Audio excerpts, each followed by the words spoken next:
This microwave oven is a truly remarkable feat of engineering.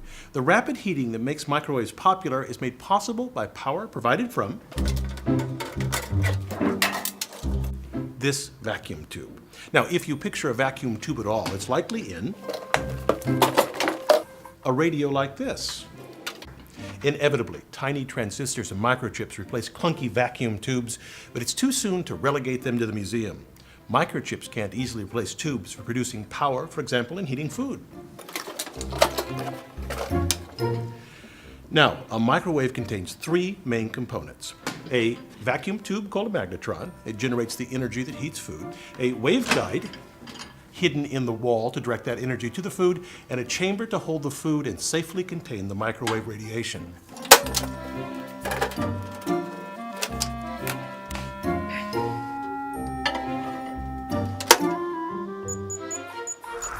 In principle, a microwave oven heats no differently than any other type of heat transfer. At a molecular level, heat is a transfer of energy that results in increased motion of the molecules in a substance. Since we aren't quantum-sized, we observe this increase in motion as a rise in temperature. In a traditional oven or stove, we heat food by placing a pan on a burner or in the oven where the walls radiate heat, which cooks the outside of the food. The insides cook when heat transfers from the surface of the food to its interior. In contrast, energy from the magnetron penetrates into the food, which means the whole mass of the food can be cooked simultaneously. How does it do this? Well, our food is filled with water, which is positively charged at one end and negative at the other. To give these molecules more energy, we expose it to electromagnetic waves that emanate from the tube. By definition, the waves have the electrical and magnetic fields that change direction rapidly. For this oven, the direction of the fields change 2.45 billion times per second. Water will try to align with the radiation's electric field. The changing field rocks the water molecules back and forth rapidly, and molecular friction from this creates heat as the motion disrupts the hydrogen bonds between neighboring water molecules. Now, you can get an idea of the wavelength of the energy emitted from the magnetron using cheese.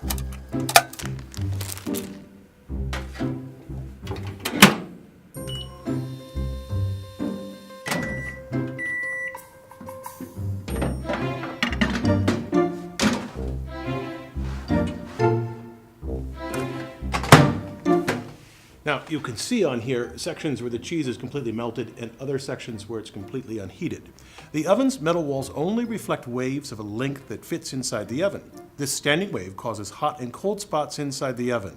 The three-dimensional pattern of waves is difficult to predict, but the principle can be seen by looking at the waves in a single dimension. The peaks and valleys in the wave represent the greatest energy of the wave. Well, the nodes here correspond to the cold spots inside the chamber. If I measure the distance between melted cheese spots, I find about 2.5 inches. That would be half the wavelength, the distance between nodes, and is pretty close to the actual wavelength of microwave radiation used. Using that wavelength, I can estimate the microwave radiation's frequency. The frequency is related to the wavelength by the speed of light. I get an answer that only has a 4 or 5% error, not bad for this primitive measurement. Now, the real engineering in the microwave oven lies in creating the magnetron that generates high-powered radio waves. It's truly an amazing and revolutionary device. The vacuum tube is inside here. These are cooling fins, thin pieces of metal that dissipate the heat as the magnetron operates.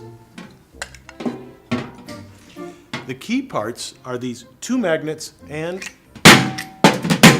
the vacuum tube. Now, I have another one so you can see the inside.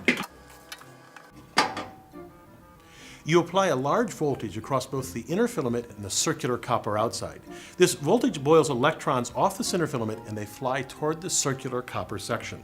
The filament is made from tungsten and thorium. Tungsten because it can withstand high temperatures, and thorium because it's a good source of electrons. The magnets bend these electrons so that they swing back toward the center filament. We adjust the magnetic strength so that the now orbiting electrons just brush past the opening of these cavities.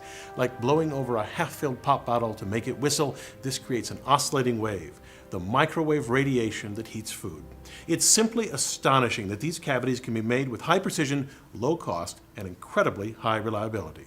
I'm Bill Hammack, the Engineer Guy. This video is based on a chapter in the book, 8 Amazing Engineering Stories. The chapter features more information about this subject. Learn more about the book at the address below.